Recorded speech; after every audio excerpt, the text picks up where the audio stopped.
Yang kedua, jikapun itu benar terjadi dan Silo yang melakukan hal itu, tidak menutup kemungkinan Silo sudah mempersiapkan segala sesuatu jika ada serangan pasti.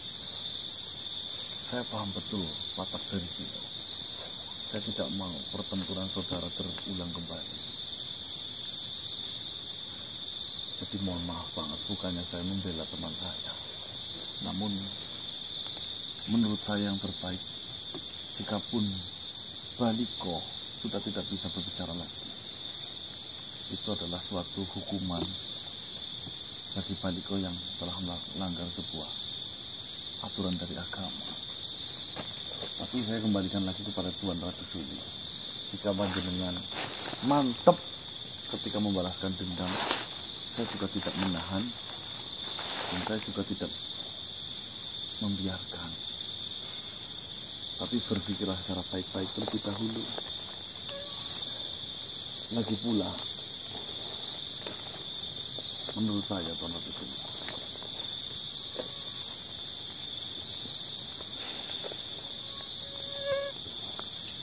kesatria yang terbaik itu bukan mereka yang mampu untuk mengalahkannya, namun diam dan tahu cara untuk mengerti dan memaklumi dari sahabat kita yang memusuhi kita.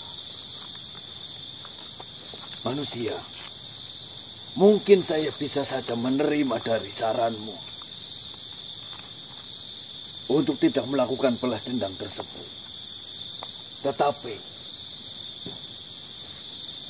pikirkan, bagaimana caranya saya menenangkan Baliko, yang mana dia sudah kehilangan lidahnya.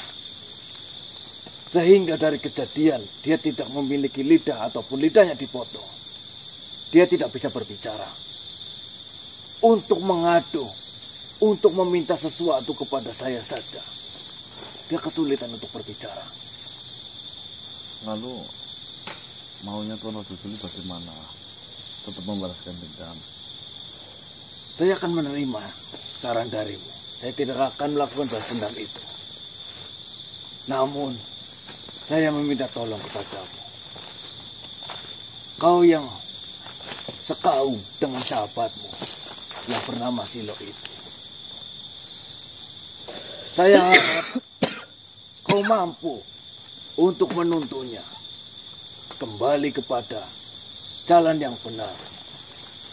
Kalau itu sudah mulai saya usahakan Tuan Ratu Suli. Tapi memang untuk sampai saat ini masih berpikir keras. Ya terserah Silo. Nanti apakah Tuhan yang akan menegurnya atau malah justru Silo yang akan berhenti sendiri. Kita lihat. Dan kalau saya memang tidak bisa ataupun tidak diizinkan untuk membalas dendam, saya harap ada itikat baik dari Silo datang di hadapan saya lalu meminta maaf secara langsung, terutama terhadap Baliko yang sudah kehilangan lidahnya. Akan saya usahakan untuk mengatakan hal itu. Baiklah, dengan jawaban yang sudah kuberikan terhadap saya lega. Saya lebih menerima semua yang sudah terjadi. Permintaanku hanya itu saja. Tidak terlalu sulit, saya kira, untuk kau lakukan. Terima kasih. Akan saya sampaikan. Assalamualaikum warahmatullahi wabarakatuh. Waalaikumsalam warahmatullahi wabarakatuh. Subhanallah. Bisa.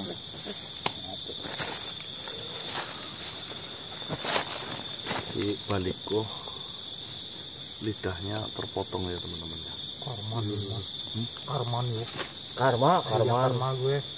Karma itu tukang kayu. Saya tidak tahu lah Pak. Namun jika ini dibiarkan nanti ada timbul permasalahan besar yang saya yakin akan menyangkutkan nama kami lagi di dalam permasalahan itu.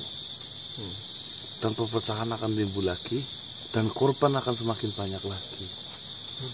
Ya, posisinya serba salah. Mungkin dengan menghentikan sebuah amarah mungkin itu yang paling terbaik lah ya. Itu ya, itu ya. Itulah teman-teman ya. Kita ambil pelajaran nih. Pelajaran. Segala sesuatu yang mungkin akan kita lakukan itu selalu mengandung sebuah risiko yang harus kita pikirkan. Jika risiko itu tidak datang di dalam sebuah peristiwa dan rencana yang akan dilakukan, peristiwa itu akan datang dikirim langsung oleh Tuhan. Ya. Seperti Baliko ini ya. Mungkin saja itu semuanya lancar. Entah kenapa tiba-tiba lidahnya terpotong. Allahu a'lam bishawab. Bisa terpotong ya. Kita lanjutkan itu ngomong dulu. Tapi dia ngomong apa? Kurang itu. Ayo udah bawa tengok. Waalaikumsalam warahmatullahi wabarakatuh. Senang sekali bertemu dengan kalian lagi. Alhamdulillah. Damar, Mas. Damar ke? Assalamualaikum warahmatullahi wabarakatuh. Damar. Waalaikumsalam warahmatullahi wabarakatuh. Paman Kana. Bagaimana kabarmu? Assalamualaikum Paman. Marcel. Hendro. Paman Marcel. Hendro. Saya dengar Baliko informasinya terputus lidahnya. Iya. Kita semua masih dalam kondisi bersedih atas meninggal dari ayah saya ataupun Tuan Raja Rakasota.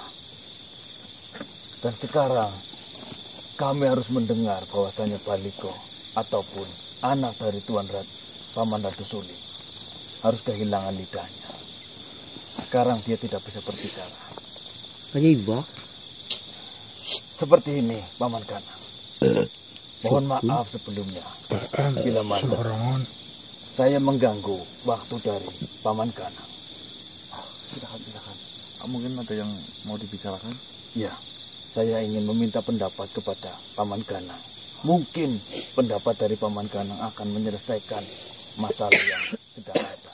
Oh, insya Allah tenang saja. Insya Allah. Kalau ada apa-apa curhat aja. Iya, curhat. yang sudah-sudah sih seperti itu. Ya, Kan bagian, jangan sungkan-sungkan maksudnya. Jangan. Ngono kali gerok. Kari. Seperti ini Paman Kana. Kita semua tahu ayah saya yang sebagai seorang raja sekarang sudah meninggal dunia ataupun dia sudah wafat. Dan tahta kerajaan sebagai seorang raja sampai saat ini masih kosong. Dan terus terang saja ada tuntutan dari masyarakat yang berada di sekitar kerajaan untuk segera mengambil keputusan ataupun mencari calon raja baru untuk menggantikan ayah saya.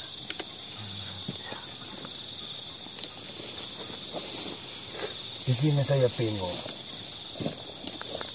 siapa yang harus menggantikan. Dan ada kabar juga yang mungkin ini mengagetkan sekaligus membahagiakan. Sepeninggal ayah saya, ternyata ibu dalam kondisi hamil. Kandungannya sekarang sudah berumur 3 bulan. Alhamdulillah. Syukurlah. Dan tuntutan dari masyarakat juga semua yang berada di dalam kerajaan menuntut apabila ibu saya masih menjadi ratu ataupun ingin menjadi ratu, dia harus memiliki seorang pasangan yang nantinya akan dijadikan seorang raja. Di situ saya dalam kebimbangan, Paman. Sedangkan sepeninggal dari ayah saya, hanya baru waktu sebentar. Tidak mungkin saya harus mencari pengganti dari sosok ayah dalam waktu dekat-dekat ini. Saya sudah menceritakan hal ini terhadap Paman Radu Suli juga. Dan saya sudah menawarkan untuk Paman Radu Suli menggantikan ayah saya di tahta kerajaan menjadi seorang raja. Namun Paman Radu Suli